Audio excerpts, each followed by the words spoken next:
afternoon and welcome. Thank you for joining us today. My name is Mike Whitmer. I'm Vice President of Corporate Relations with NCMIC, and I'm going to be moderating today's discussion.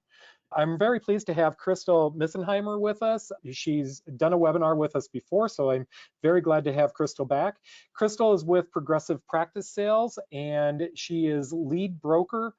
Prior to her current position, Crystal worked managing and marketing 3 chiropractic clinics she co-owned with her husband, and she's a leading expert in chiropractic practice sales and is featured regularly in industry podcasts, blogs, and publications. Crystal, thank you so much for joining us today. Appreciate it. Thank you for having me, So Mike. let's dive in. Of course. So let's dive in. Today we're covering 2 really big topics, okay? Both buying and selling a practice. Each of those have their own challenges and opportunities. So listeners, remember, if you do have questions, please enter them into the questions box on your GoToWebinar menu, and we have built in time to address listener questions. So Crystal, let's go ahead and get started. Let's start with buying a practice, that side of things. So if I'm a doctor looking to buy a practice, how long does it typically take to do this? So most buyers that are going to be purchasing a practice are probably going to need financing, and that process on its own can take a minimum of 90 days. So when you add in the time frame of looking for a practice, having some visits, speaking with some doctors, and then building financing into the end once you've made an offer, most people are in this process for at least 5 to 6 months. And depending on the financing options that you work with and the people who are helping you through this process, the financing part alone can take 6 to 9 months. I think it's really important for people to keep that in mind because I think most people don't think of it as such a long-term process. Yeah, so it's something that definitely doctors are going to want to plan for. It's not something where I'm going to buy a practice and a month later they're up and running and doing it. They need to plan for that time to work through the process. So if I'm buying a practice, do I need an attorney? Do I need a broker? Can I use one or the other, or do I need both? So you definitely need an attorney from a legal standpoint because buying a practice involves a binding legal contract, and everybody should have an attorney look at any binding legal contracts that they sign. So the attorney is going to be instrumental from a legal perspective to make sure that contract protects you and that it adequately addresses what you're trying to do. But in all other aspects of the sale, most attorneys are not really strong in the characteristics that you would want as far as structuring the sale, as far as helping make sure that the goodwill stays high between the buyer and the seller, understanding the specifics of a chiropractic practice transfer and how to make that go as smoothly as possible.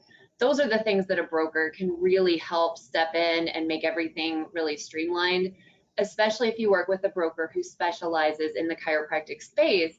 We just have a wealth of knowledge from doing so many of these transactions. Even doctors who have bought or sold multiple practices, they're still usually surprised by the unique aspects that show up because every transaction is so different. And so having someone who has done this over and over in so many different settings and structures, it's really invaluable support. So in my opinion, you really need both. So what about working capital? Will I need working capital? Yes, I think that it's very wise for most buyers to plan on having access to working capital above and beyond the net profit that the practice is going to generate. Ideally, everything will go very smoothly from the day that you close, and the cash flow will just start coming in very consistently from day one. But it's not unusual to have unexpected expenses come up when you first take ownership of a practice, especially if you've just moved into the area. And then on top of that, some cash flow is less transferable than others. If you think about a practice that's really heavy in PI, for example, that can have a very long payout time.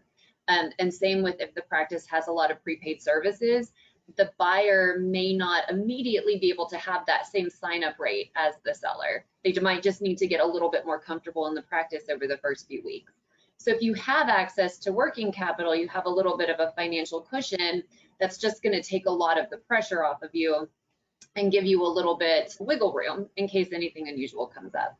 And if you go through an SBA loan, that's going to be a component of any of those loans, is getting some working capital, because they also don't want you to be financially strained as you step into ownership. Sure. So a doctor needs to, if they're looking at buying a practice, they need to not just plan for that time frame we were talking about earlier. They also need to plan for what is the financial outlay going to be and have those resources available. If they are planning to buy a practice, they need to plan for that financial commitment that they're going to need as part of that process, correct?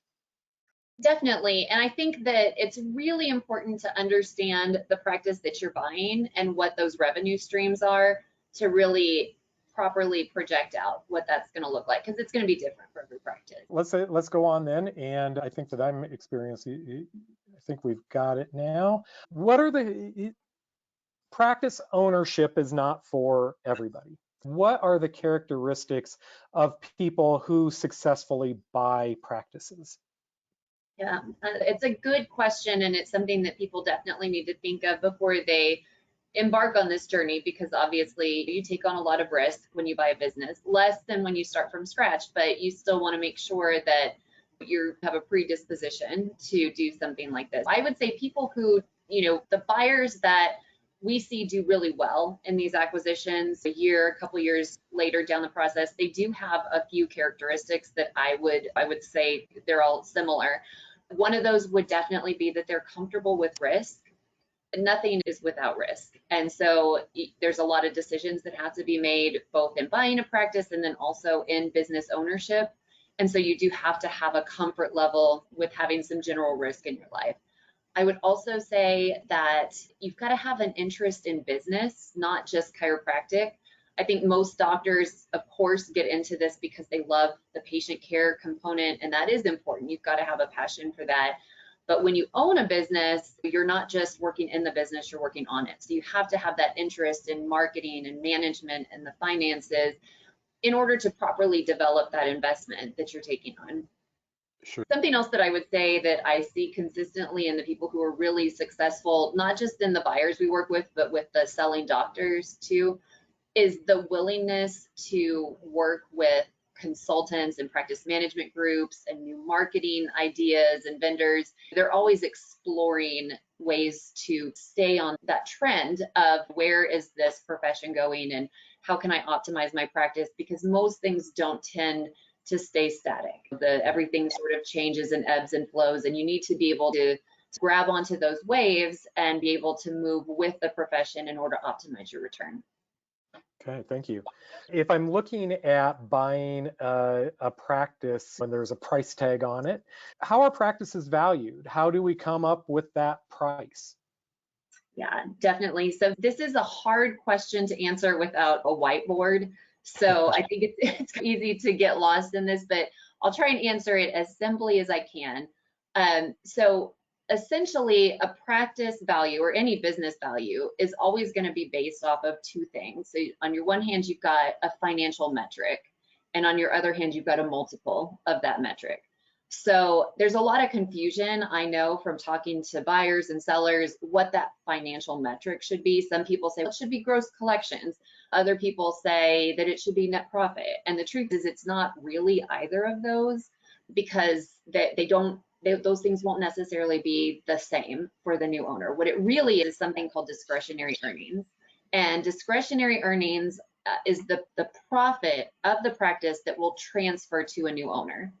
And so that takes a little bit of calculation to get to, which I think is why a lot of people really wish that the gross collections could be the number. That's a lot easier. But you can imagine if you had two practices and they both grossed $1 million and one had a $100,000 profit and one had a $500,000 profit, those are not the same value in the marketplace. So we've got our discretionary earnings as our metric. And the way that we would calculate that is we would take the selling doctor's financial statements, so ideally tax returns, but in the interim year, we would get profit and loss statements, and we start with that net profit. And then we look and we say, what income doesn't transfer to a new owner? So like IME income, that's a common one. Not every buyer is going to be able to take on those those assignments and be able to generate that income. Also, rental income. If you're not selling the business, or I'm sorry, the building, and you have other tenants, that income's not transferable.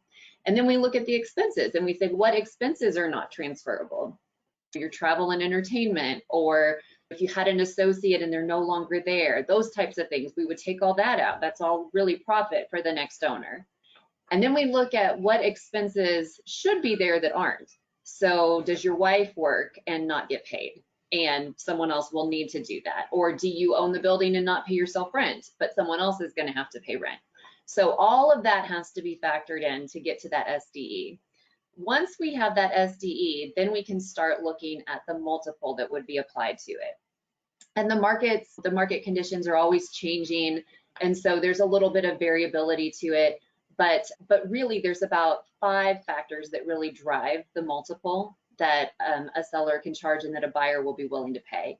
And the big one is location. Are people trying to get into your area? Because the more people that want to, more chiropractors that want to be in your area, the more likely you are to be able to get top value, because there will be people bidding against each other in an ideal situation. Then you've got how much of that discretionary earnings is there, especially in relation to the cost of living in the area. We've had clinics that make several $100,000s of discretionary earnings, but they're in a cost of living area that's so high that doesn't really buy very much. So it's very important to look at it in that context. And then buyers and lenders are both looking at, is the clinic growing, or is it stable, or is it declining? And that will definitely impact the multiple that you can get.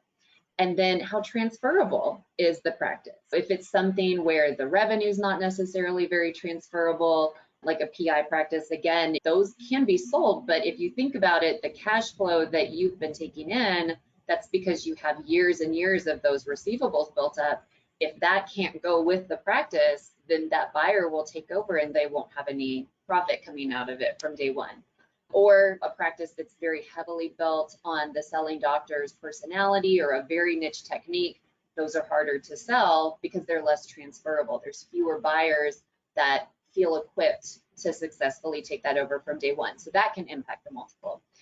And then in today's world, the type of buyer that would be a good fit for your practice will definitely impact the multiple. And so there are certain practices that are really a good fit for investors, and there's a lot of investor activity. And so for some practices, the investor model of pricing might be more beneficial than the owner-operator model of pricing. So there's a lot of things that go into determining what that multiple should be. And there's a pretty wide range of multiples that could be applicable.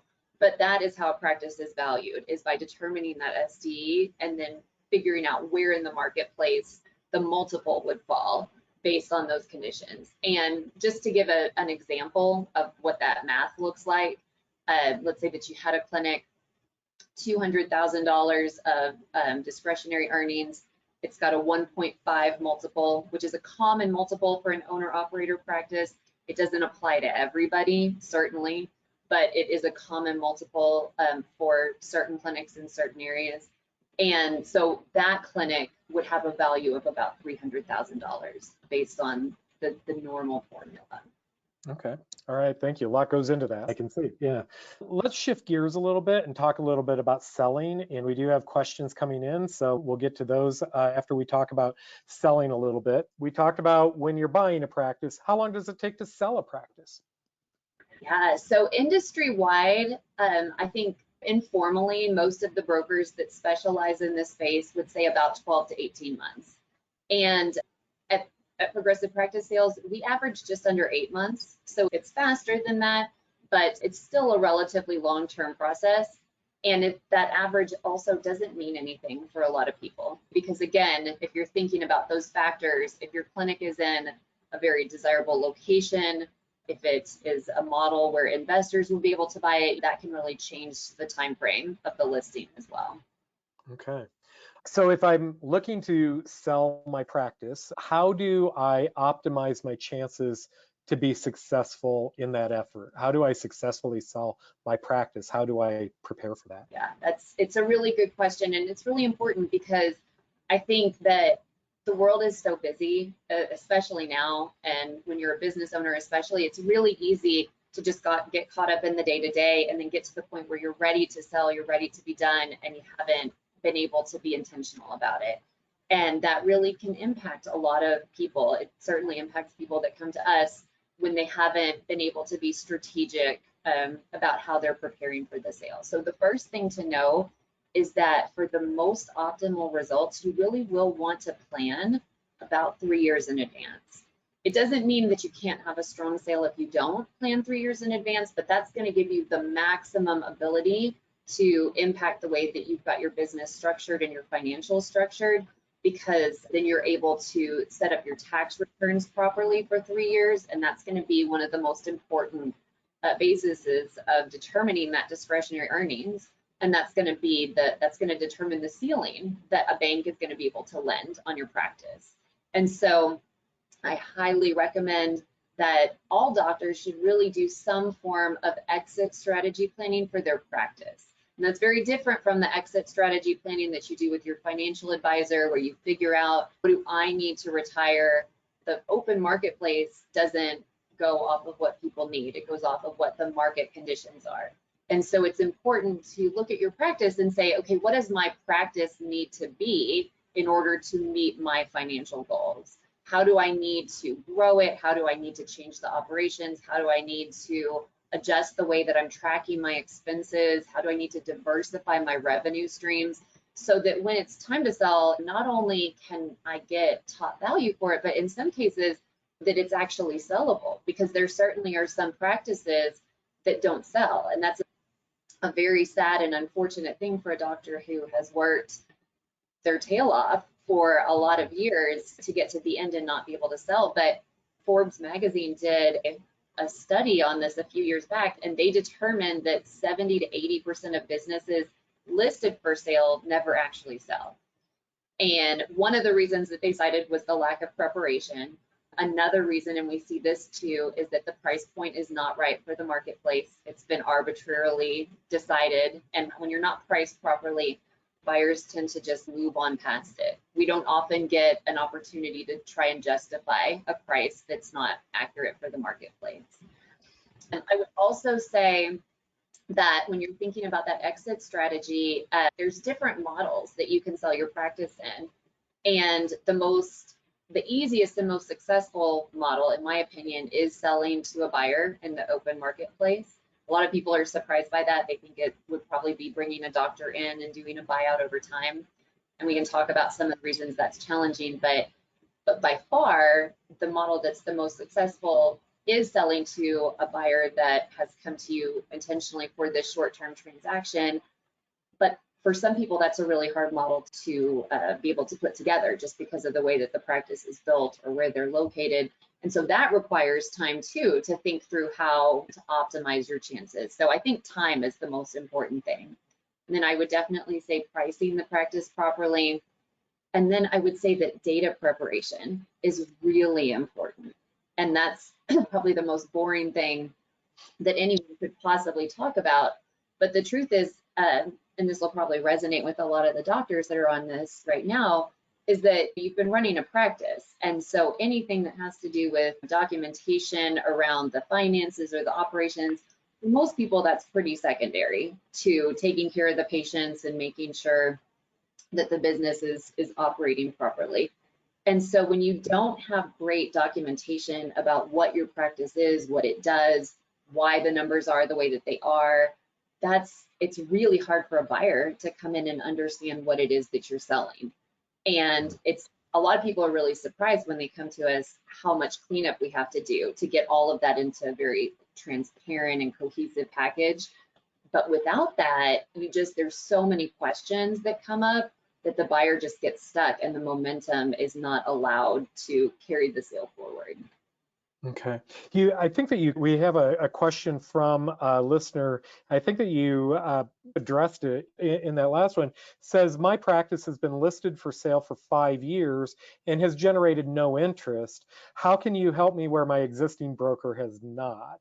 And I think that the question, what's going wrong there? What would you look at in that situation where we've got this very long-term listing, 5 years, and no action? Yeah, that's terrible. That my heart breaks for that doctor. That's really rough. I don't know obviously what the broker who's representing this doctor has done, but we do run into these types of situations sometimes. And the culprits that we often see is, first off, the broker's not really doing any marketing. And that is actually really common, which is mind blowing when you think about, That's you know, very surprising. the broker's role in the whole thing. Right. But a lot of brokers, their theory is, if you remember that movie, if you build it, they will come. And so they'll put it on their website and they're like, okay, let the buyers come. But the world just doesn't work like that anymore. There's just so many things vying for people's attention, and nobody wants to have to go search and dig through all these websites to get to stuff. They want to be able to search on Google or their preferred search engine and just be able to find what they're looking for and easily access it. And if all you're doing is putting up a little bit of words on a classified page on a website, you're not going to have a lot of performance there. And so it is really important to understand what the broker is doing on your behalf. Also, some of them will post ads on the schools, but they only do it one time. And so the ads will get buried, and they'll stop performing well in web searches because they're really old, and all of the Google bots will say, oh, this isn't fresh content, so we're going to put other things on top of it.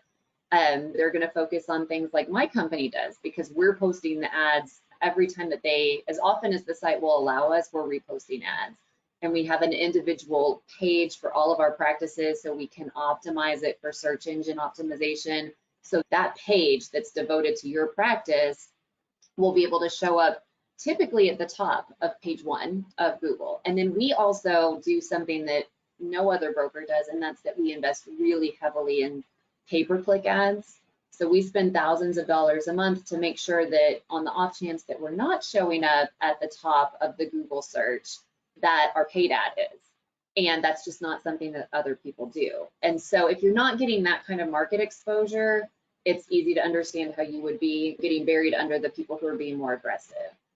Aside from that, a real unfortunate thing that we do see is brokers pricing practices in ways that please the selling doctor, but aren't really applicable for the marketplace.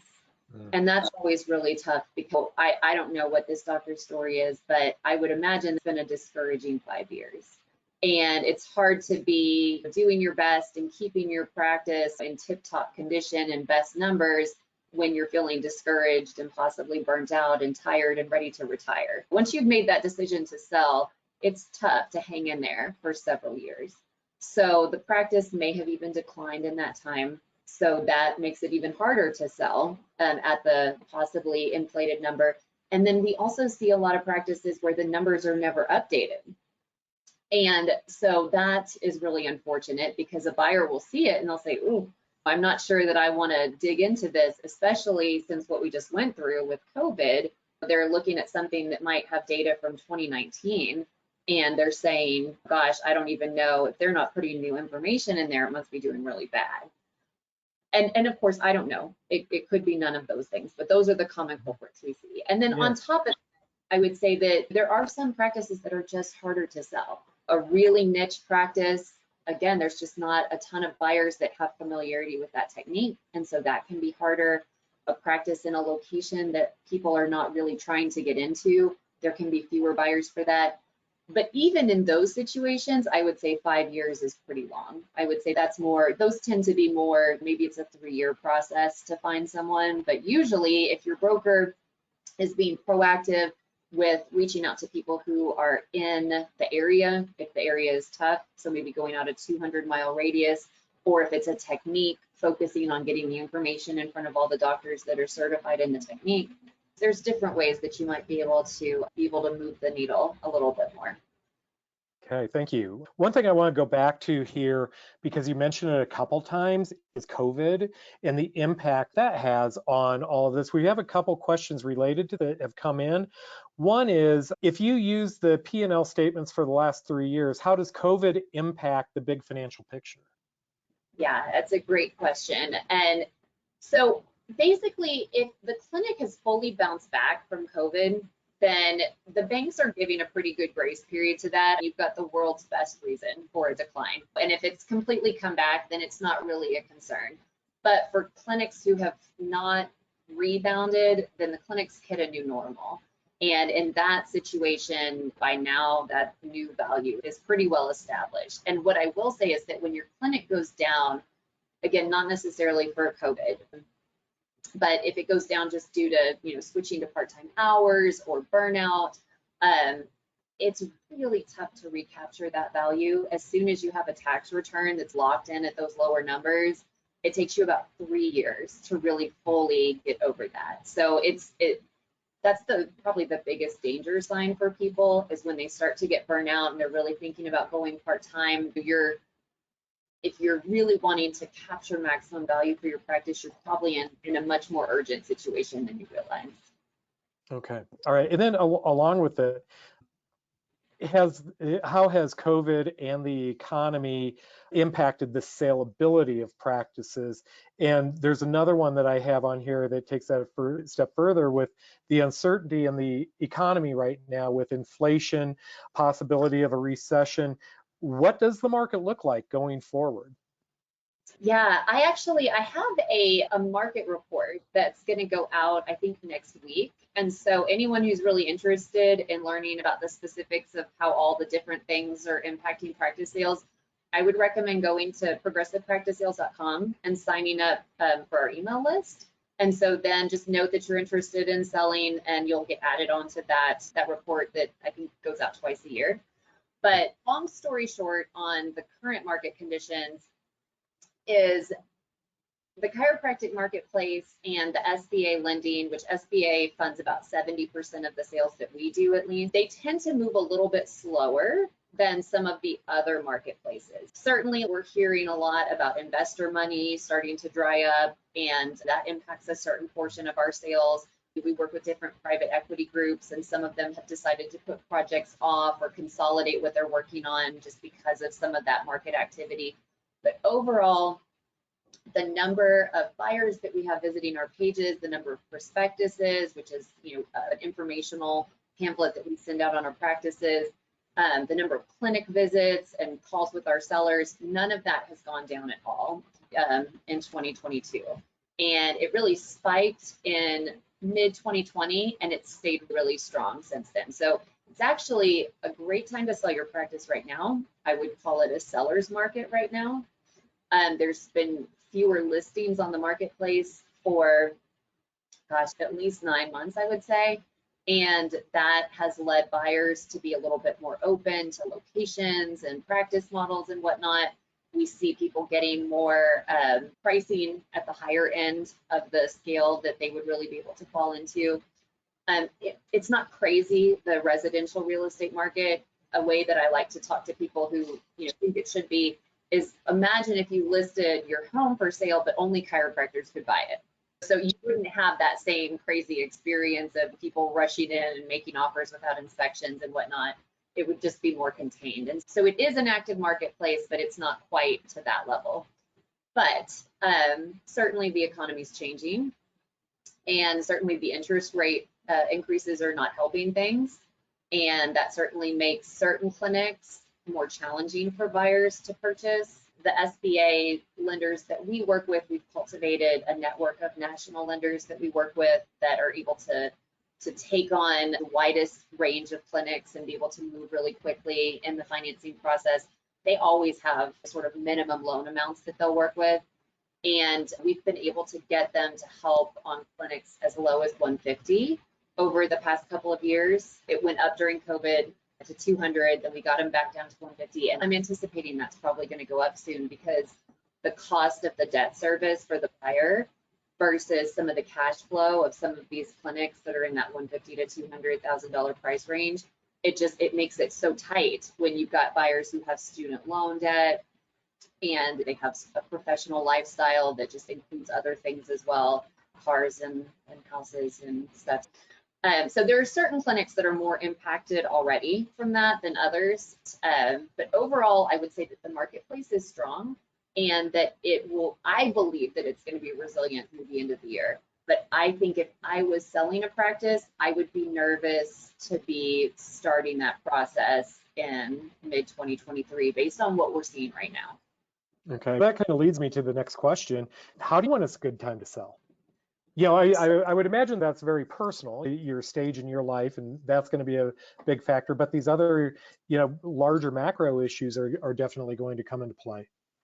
Oh, absolutely. And if you're looking at this as, you know, how do I optimize my value? You optimize your value by selling when your clinic is in an upwards trajectory and the economy is strong. And that's the time when no one wants to sell. So that's why we've had less sellers in the marketplace, because everyone's clinics have been popping. So they're holding on to them. And that makes sense because you're keeping that extra profit. But when you think about the fact that when you sell at a multiple of the profit, you really do better if you can sell then. It's not possible for everybody, but that's the ideal timeline. But you do have to factor in if you're able to sell. And that's something that you really do need to figure out. Everybody who's considering a practice sale in the next few years, they really need to figure out, okay, what is this going to look like? What do I need financially? What will I do afterwards? A lot of people come to us and their ideal scenario would be, let's do a long-term buyout so I can get a buyer in here. I can keep some of the money for a little bit longer, maybe then work in the practice a little bit, you know, just keep my cash flow up as well as, you know, pull out the majority of my equity. And that's just a really hard sale to accomplish. People are not patient as far as a lot of buyers. They don't want a long-term buyout. It's hard to meet expectations over a multiple year transaction. And most people, in their excitement of finding someone that they think is a good fit, don't necessarily want to get into all the details that you have to get set up really from the beginning to do this. But so those aren't necessarily established, and there's just a lot of people, a lot of those deals fall apart. I would say that as people are planning this, try and think outside of that box of staying in your practice. In some ways, it can also be very painful to become an employee for someone when you are the one who's used to being in charge. I think that while there's some people who that's really absolutely the best model for, I think that for the vast majority of people, they're really more comfortable in a clean break model. And maybe some locum work after the sale could be a better fit than trying to stay in your own practice. Yeah, sure. Okay. One more on selling, and then we'll get more into the lots of questions that have come in online, so that's great. Should I offer seller financing if I'm selling? I would advise against it in the vast majority of cases. There are some potential tax benefits under certain scenarios, but the risk that you bring on in that tends, in my opinion, to really outweigh any benefits. The scenarios where we see owner financing, we don't do much owner financing, first off. We maybe do one sale a year that has owner financing. But the ones where we see people really wanting to do it is if they do have an associate that they want to sell the practice to, or maybe a child, and that there's probably less risk involved with those transactions, but you're also taking a relationship and adding a financial component to it, which adds strain, especially if that associate or that child wants to come in and make changes that are different from the original owner's philosophy. Or is it doing well? If it's real, the first person who will get the, I'm sorry, I'm not going to get you paid this month is going to be the seller with the seller financing, because you just have such little ability to do anything with that, as opposed to the car payment or the rent payment or the mortgage. Yeah. Great information. We've got a lot of questions that have come in, so I want to shift gears and go there. We've had a lot on associates buying in. And what does that process look like, where an associate is in the practice and now they're going to buy into the practice and eventually, in a lot of cases, buy the practice out and end up being the owner of the practice. What advice around that situation, which I would expect has its own unique set of circumstances and caveats, and also but opportunities as well? Yeah, absolutely. It's not the kind of thing that tends to have one cookie cutter way of doing it. So the best advice that I can give on that is get everything structured very early on. ideally before the associate ever steps foot into the practice. Because as soon as they come in, you both have assumptions and expectations that typically are not going to be spoken. They just are common sense to both parties. And the longer that associate doctor is in the practice and helping to build the practice, the more the expectation they're going to have that they are going to be given some kind of sweat equity for that. And typically their opinion of sweat equity would be a pretty steeply discounted price point. And I have a sale that we actually just wrapped up where the clinic was listed for, I think, $450,000, and the associate initially wanted to pay $175,000, and that was because of the contributions made to helping to grow the practice. And when you haven't been a business owner, it's really easy to not understand the weight that the selling doctor carries on their shoulders to take care of everything, to make sure that all of the bills are taken care of and the staff is paid during downturns. That if any, it's a great example. That was an incredible weight for the small business owners of this country. And that it's just not something that you can recognize until you've been in that position. It's understandable that the associate doctor would have those thoughts, but it feels very unfair to the seller who has had the burden of those responsibilities and is just looking for what they consider to be fair compensation for the blood, sweat, and tears that have gone into decades sometimes of building these practices. The sooner you can get the expectations around what the value, how the value is going to be determined for the practice, the time frame of how this transaction is going to come together. What we like to do is we like to do a letter of intent that goes with the associate employment agreement. So it talks about how the practice will be valued, the time frame of when the employee will have the option to start having participation in ownership, and the time frame where both parties are going to make a decision of yes, this is working, or no, it's not. And if it's not working and they want to stay as an employee, great. If you're really not looking for an employee, you're looking for someone who wants ownership, then you'll know it's time to move on. The flip side, so you've got the side where the buyer is thinking that they've earned more value than the seller is seeing. On the flip side, you've got a seller who potentially is saying, wow, this is nice. I've got someone who's working in the practice. I can step back a little bit. I can be out of the office a little bit more. I may not want to sell now. I'm enjoying this. And then you've got a buyer who's frustrated because they're ready to get their life started. They see this practice ownership and the prestige that comes with that and being in charge of their own destiny. And now that opportunity is not coming the way that they thought it would. And so that's very frustrating on their part. And then on top of that, if you're going into a situation where the associate is only going to be a partial owner, you've got so many decisions to make about how that's going to be structured. Because most people, they appreciate having some of the profit, but they also want to have some agency. They want to be able to take control of something. They might have ideas that they want to implement, marketing or new services or whatnot. And the selling doctor might not really want to have anything to do with any of that. How are you going to allocate the responsibility and the decisions? And how are you going to decide when it's time to completely let go? When we help doctors with a situation like that, we have a 7-page checklist that we go through as an interview to try and understand how they're going to handle all of these things.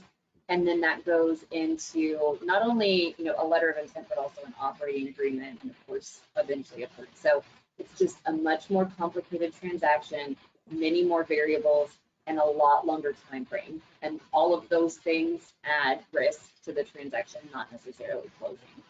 Yeah, I tell you, I've talked to so many doctors through the years that it's a buy-in, buy-out situation, but those expectations are not set. And I've heard absolute horror stories about the disconnect between the selling doctor's expectations and the buying doctor's expectations. And when there's a mismatch there, it's a huge conflict.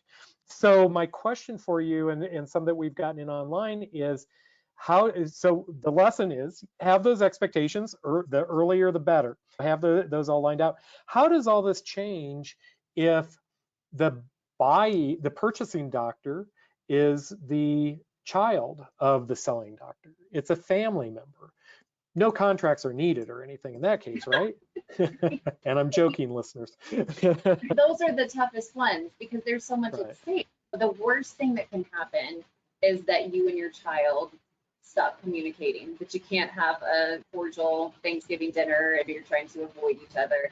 It's the worst possible outcome. It's not, no amount of money is worth that. But it's really hard because the selling doctor probably takes a lot of pride in the practice that they've built. They definitely want to continue that legacy. And the idea is that the child will come in and that they will just fall into place with supporting that. But the child often has their own ideas. And even if they, in some ways, they might express those and then there's conflict, it might even be worse for them not to express them because then they never get a chance to come to their own full potential. And then as far as the contracts, anytime that you involve finances in a relationship, you're really putting the relationship at risk. And so the contract should not be looked at as something contentious that damages the relationship. It should be looked at as something that protects the relationship because you're getting everything itemized out so that there's no confusion on how it's going to be handled. And with the right people helping in that situation, it shouldn't ever feel contentious, but it can. The attorneys that you bring into these transactions, really their job is to protect you, and they will take different perspectives on that. Some attorneys will bubble wrap you to the utmost point where there's just no way that you will ever be able to close a transaction. And others will take a more nuanced approach. And so you would want to make sure that your attorney understood your priorities in this and that you weren't looking to protect against every minute possible thing, but you wanted to make sure that the big picture things are addressed.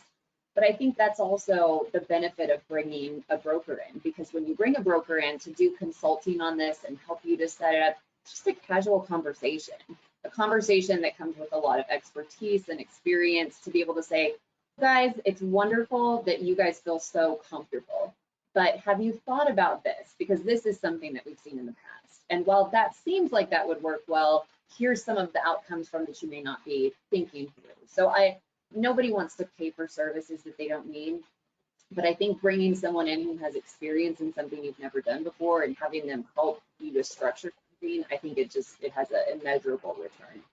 So one question that we've got, moving on, how do brokers get paid? Does the seller pay the broker? Does the buyer pay do both? How does that work? So generally it would not be both. It kind of depends. So brokerage of businesses is really interesting. In some states, it's considered to be a real estate transaction, even when there's no real estate changing hands. Yes. And so in some states, there's real estate laws that will dictate how your broker can operate with you. And it's important to know that not every broker operates within the bounds of the real estate laws. And that actually puts you at risk. It gives the buyer, let's say that you have a buyer and they end up being unhappy and they want to rescind the contract, which would mean essentially reset everyone back to zero. Having a broker that wasn't legally representing you properly is actually a loophole for a buyer to go back and be able to say, hey, this wasn't conducted properly. I wasn't educated properly. I was misled. So you do want to make sure that when you hire a broker, that they are experienced in this area in chiropractic practice sales, because they're incredibly complex transactions. And you also want to make sure that legally they are able to support you in your sale. So in many states, being paid by the buyer and the seller would not be considered okay, because it would infer that you were representing both, and that can be a problem with some real estate laws. The most common structure definitely would be the seller paying the the brokerage fees for the transaction, and it's generally done on a percentage basis. A lot of brokerages will also have minimum fees just because of the fact that the transactions are a lot of work. I would say that if you work with a broker that doesn't really have a minimum fee, or they have a very low minimum fee, like $5,000, I would be very cautious, because that means that the amount of work that they're planning on putting into your sale is very small, because out of that $5,000, they have to expect to make a profit, right? And so that means that they're only planning on putting a couple $1,000s effort into your sale. That is not how these sales go. And I will say that the smaller the sale, sometimes the harder they are, because the bank loan's harder to get. It's much easier for her to get a loan for a $500,000 practice than an $80,000 practice, because the bank has a bigger commission. And so it's worth it to them to take more risk and put more work into it. And so that's my caveat on that. But so most brokers are paid by a commission basis. We generally see this anywhere from, I'm going to say maybe 6% up to like 15%, depending on where you're at and the types of services that the broker is going to include. You need to be really careful when you're talking to brokers, because they're not necessarily offering you the same thing. If you reach out to us, we have a little guidebook that is all about selling your practice. It's a PDF. I'm happy to share that with everyone. We share it with all of our prospective sellers. It's free. And it has some information in there on how to pick the best broker. And so what we like to tell you is, hey, look at this list of services that you're going to need for a practice sale, and ask really specific and targeted questions on how the broker helps you. Because it's very easy to assume that they're going to be full service in all areas, and truly, a lot of them just see themselves as a matchmaker. And if they're just going to identify prospective buyers through responses to marketing and farm those to you and your attorney, you're not really getting the benefit of the expertise, because the real work starts once the offers come in, because there's so much strategy and so much complexity. But there are also some programs, and we offer some of these programs at our brokerage, that are flat fee or limited service. We also have a for sale by owner program to help doctors who really want to sell on their own. Typically that's to maintain their profit from the sale. It tends to be clinics that are on the smaller side. Those usually aren't going to be eligible for SBA lending anyways. And so what we do is we put together a marketing campaign for that doctor that's equivalent to what we do for our full representation sellers.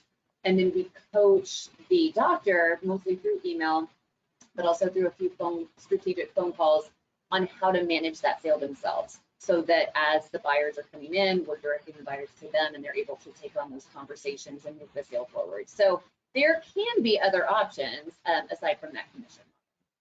Okay.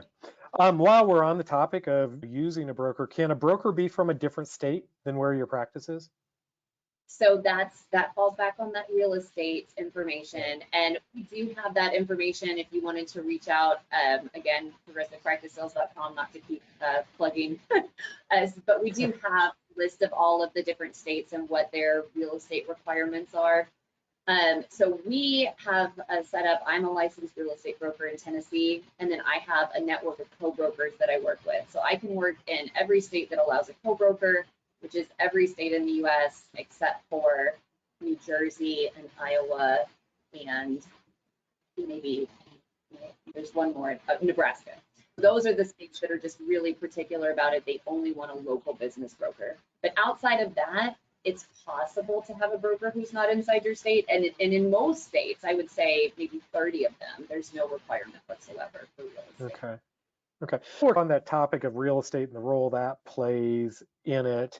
What if you do have real estate as part of this sale? That's going to impact it. And I would imagine that if the property you own that's selling is a commercial business property, that's going to be probably easier than if it's a residential home office situation. We've had a few questions come in about that, and I know that this is probably a pretty complicated question. Yes, definitely. There's a lot of components that come into play when you've got real estate. And so it's important, even though I am a licensed real estate agent and I work with a co-broker who has a license in that state, when we have someone who brings real estate to the table as well, I always get a local real estate agent who is just really familiar with that marketplace and that type of property to join the team. And that's really important, because there's so many factors where you have the ability to lose value or potentially lose a sale altogether because it wasn't structured properly because of some variance or an extra lot that wasn't accounted for or an easement. There's just so many things about real estate. But regardless of even all of that, I think it's really important to bring a real estate agent in from the beginning, because it's so easy for a seller to miscalculate the value of the building and the proper commercial rent amount. And especially in today's market, values are just all crazy. Some places have seen astronomical growth. Sometimes it's hard to get comps for commercial properties. And the value of the real estate, if you don't properly know what that is, it's really hard to set the proper rent, which needs to support the value of the real estate should you decide that you want to sell that commercial property later. So I've seen so many doctors try and skip that step because they don't want the hassle of it, or they don't want the expense of it. But when you don't set that up properly, what happens is you can really set yourself up to lose value later in a couple of important ways. So the first one is, let's say that you get an offer for practice plus real estate, and the bank determines, let's say that it's split $1 million for the real estate, 500,000 for the practice. The bank will do an appraisal on the real estate, and if they come back and they say this is not $1 million piece of real estate, this is a $900,000 piece of real estate, you have lost that $100,000. You will not be able to move it over to the practice. It's lost forever with that bank.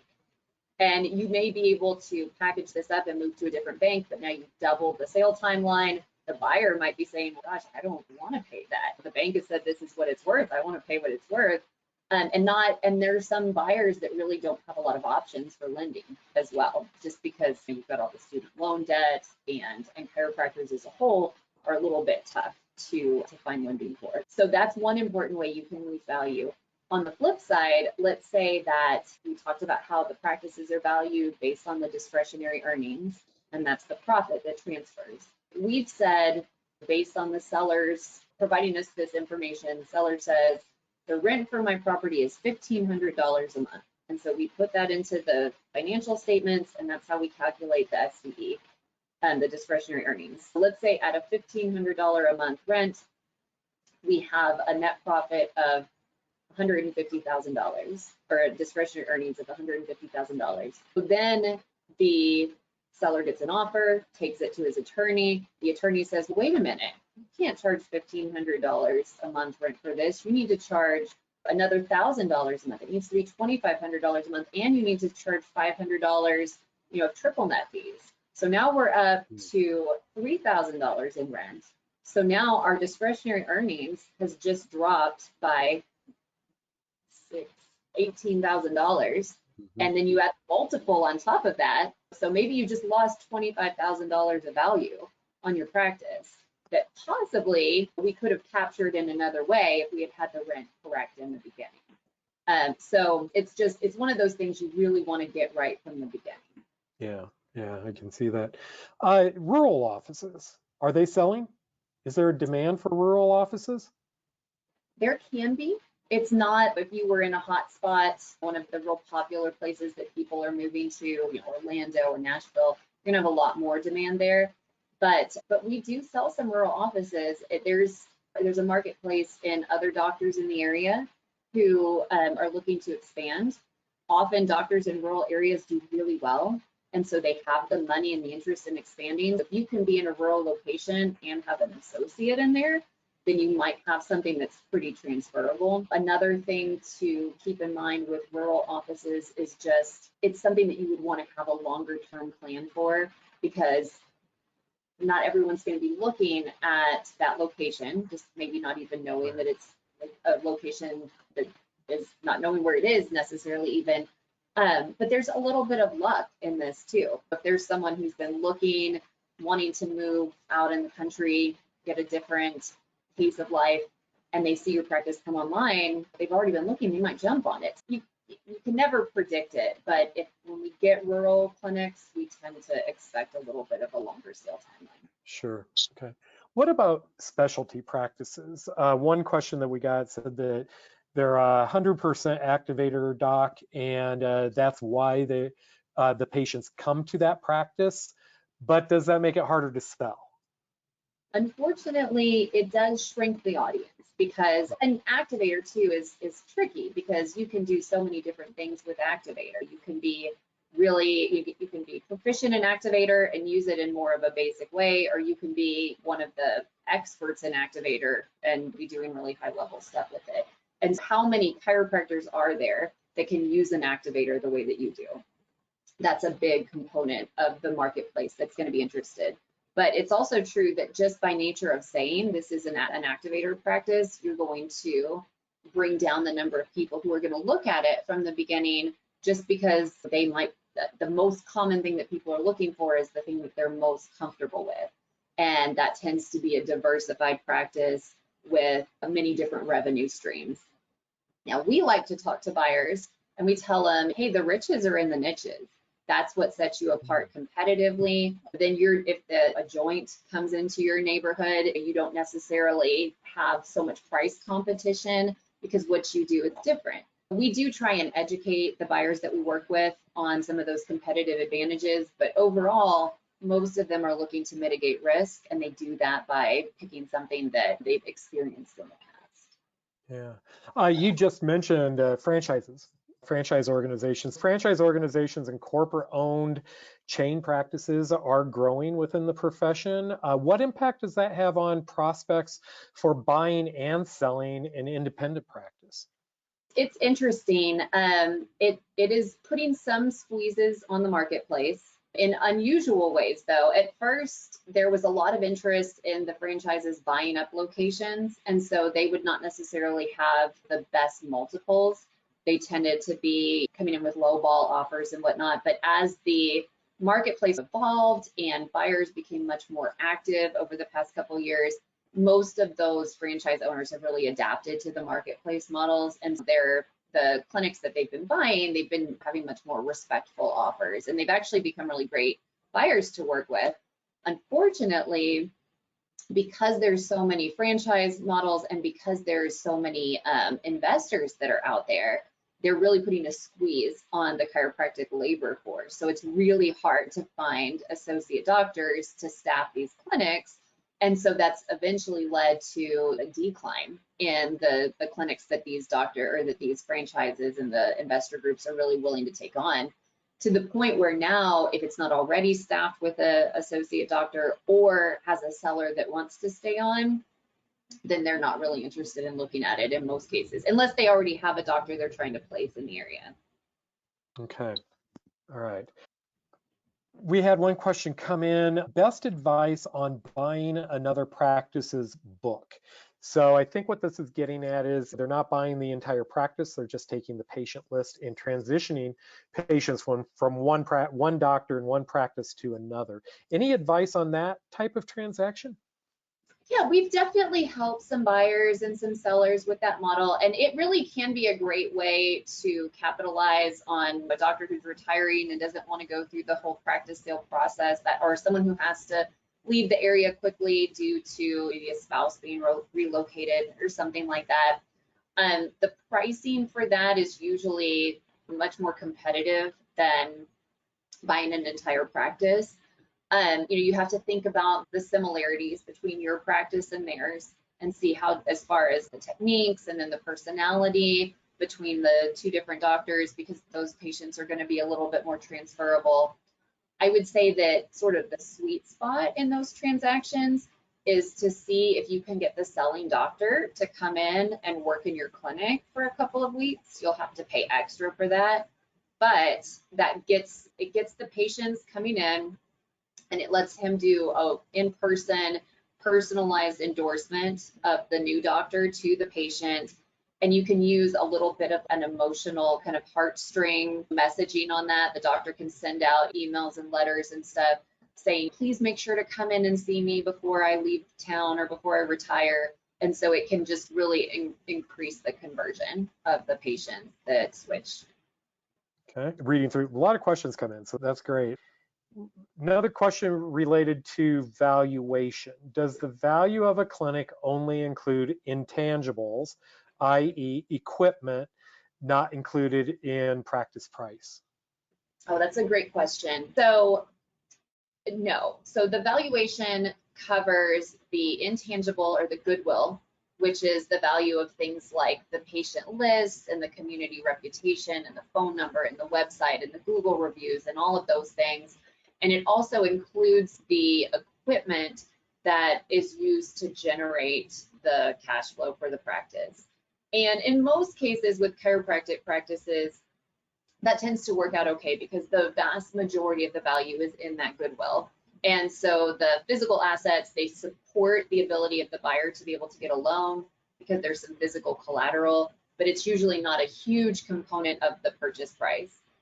The place where you really get into trouble is a clinic that has a lot of really new, very upscale equipment and does not have a cash flow that really supports it. It's really hard to recapture that. Or you could, I've had people who have been in a situation where they list the practice and then the x-ray machine goes out. And so they buy this brand new top of the line x-ray machine, hoping that's going to incentivize a buyer. And the buyer does like that, but they typically, even if they're open to paying the extra dollars for the x-ray machine, the bank may not be open to lending on it. Yeah, and then it's much worse if you get older equipment that was very expensive. The buyer doesn't necessarily see a reason to pay a premium for that. And again, you're going to run into the lending ceiling. Yeah, okay.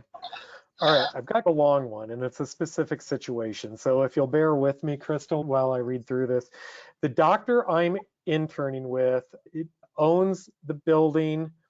It has 3 offices. He practices out of one. The other 2 are a gym and yoga.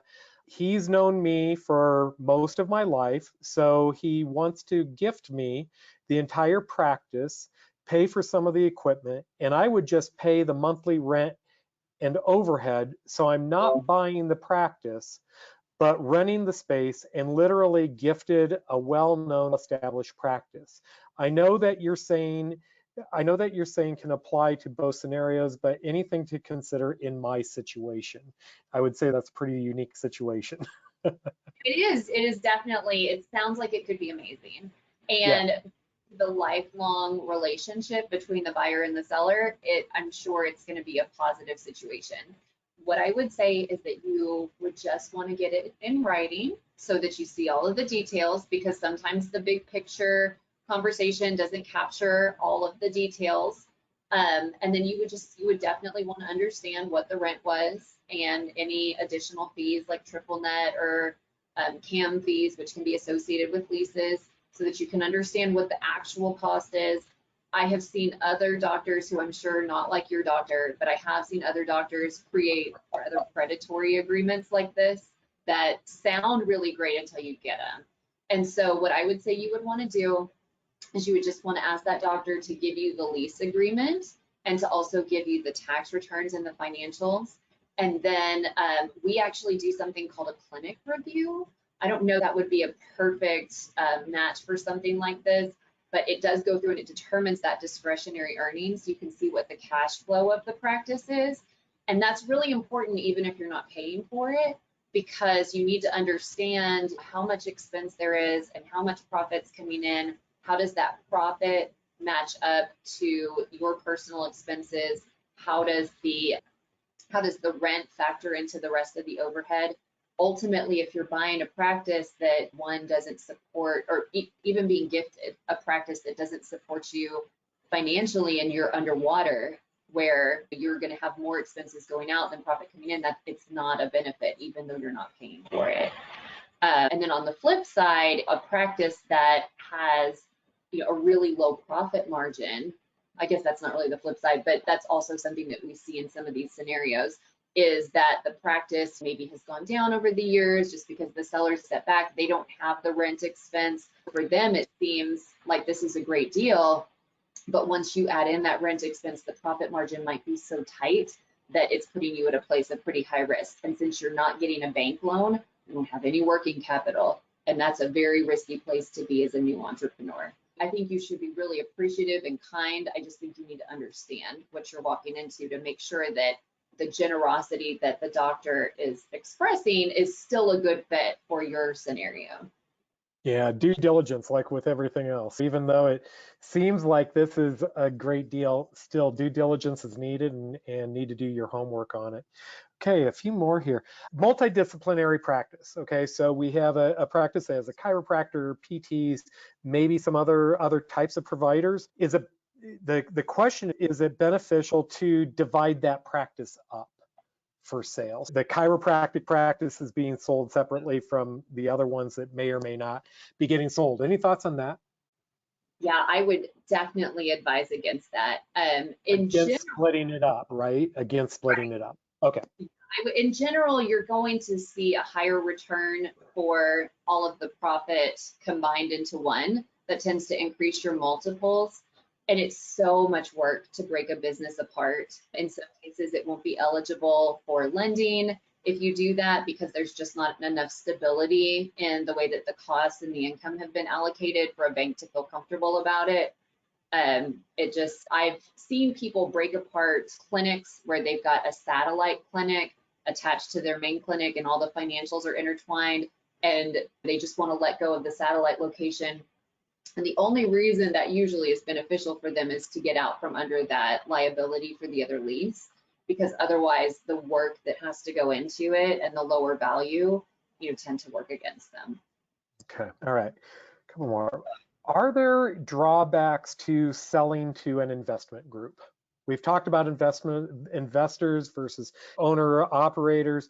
What are there pros and cons of that investor buying the practice? Yes, that's a great question, and it's a really timely question because there's so much investor activity over the past couple of years. So the benefit to selling to an investor is that they tend to pay a higher multiple. That is not a guarantee. There certainly are investors that are paying owner-operator multiples, but the bigger your practice is, the more a private equity group, for example, might be a good fit to be able to achieve a top multiple. But as you move into that structure, you've got to understand a couple of things. So the first one is that you will not be done with your practice. You will retain partial ownership of your practice. You will be a part of growing that practice. You will be helping the private equity group to build up a practice group for an eventual resale.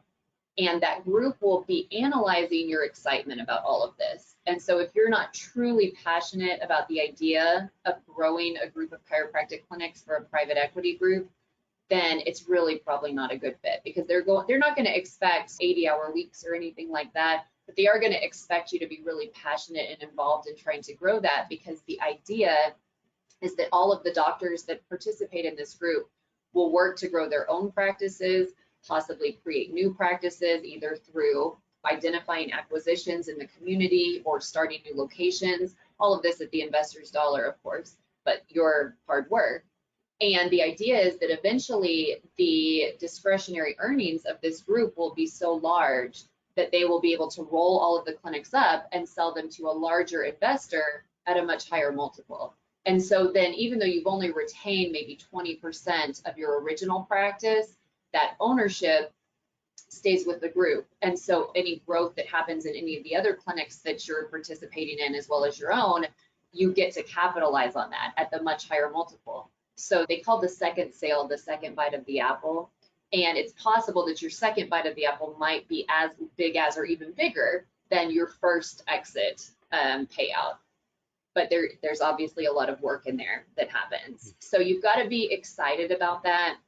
You've got to be willing to continue to be really dedicated to that, probably for a period of 2 to 3 years. And sometimes they'll roll it up multiple times. And so you might have multiple opportunities to continue to sell it off and get a higher multiple. So that's one thing to know about private equity groups. Investors as a whole, they are just a different beast to sell to because they are investors. So they are very focused on the business, and they are a business. So what that looks like in reality is that the questions that they ask our clients that met with blank stares. It's very business oriented as far as the information that they want to get. It feels very oppressive, the amount of information that they require for due diligence. And then on top of that, they are a corporation.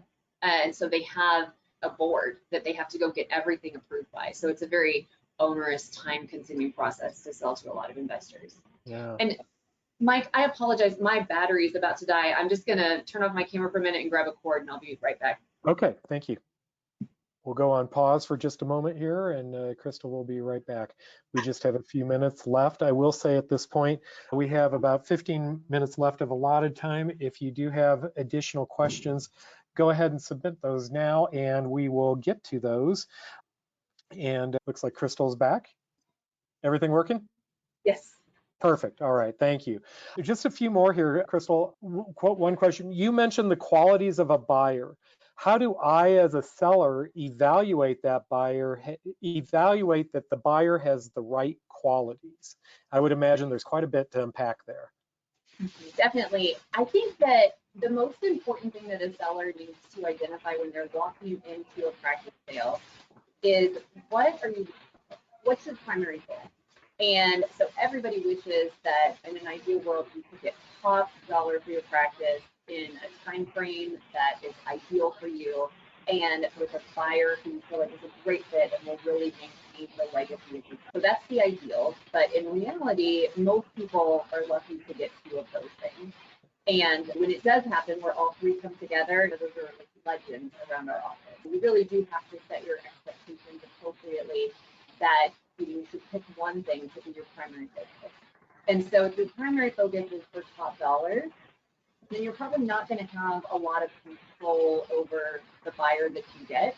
You're going to be looking for someone who's really financially qualified. That's going to be the most important thing. And that's the broker's job, is to make sure that the buyer understands the value of the practice and that the broker is negotiating on your behalf to meet your goals.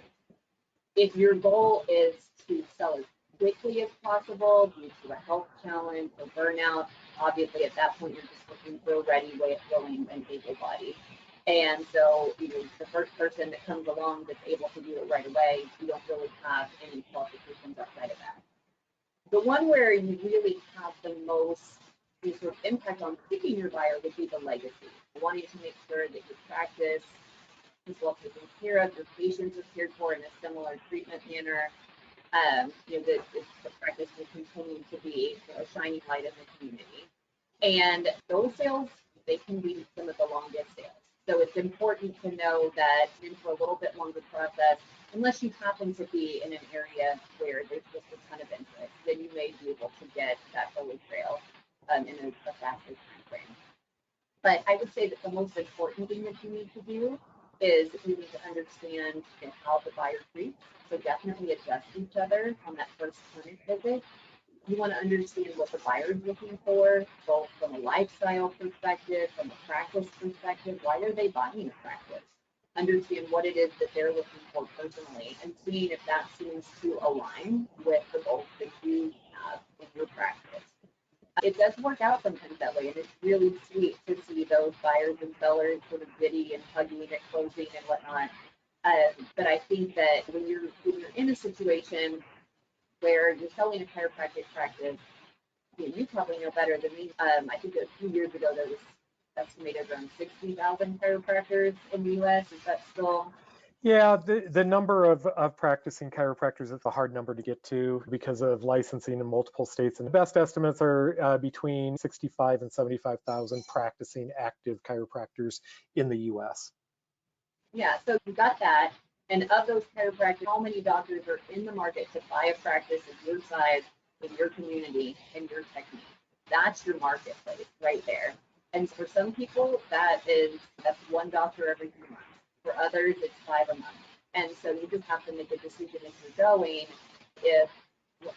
Okay, all right. I think we'll go ahead and stop there. Thank you, Crystal. Great information. I've really enjoyed talking with you today. Before we go, I'd like to remind our listeners of our resources page on ncmic.com. While on our resources page, have a look around. Crystal has generously collaborated with us on several articles and posts that we have on our website about this topic. So there's a lot of content out there to help you with buying and selling your practices. So you can also keep up to date on new resources from NCMIC by following us on Facebook, Twitter, LinkedIn, and Instagram. Once again, Crystal, thank you so much for joining us. I enjoyed it very much, and have a great afternoon. Everybody online, thank you for listening. Appreciate it.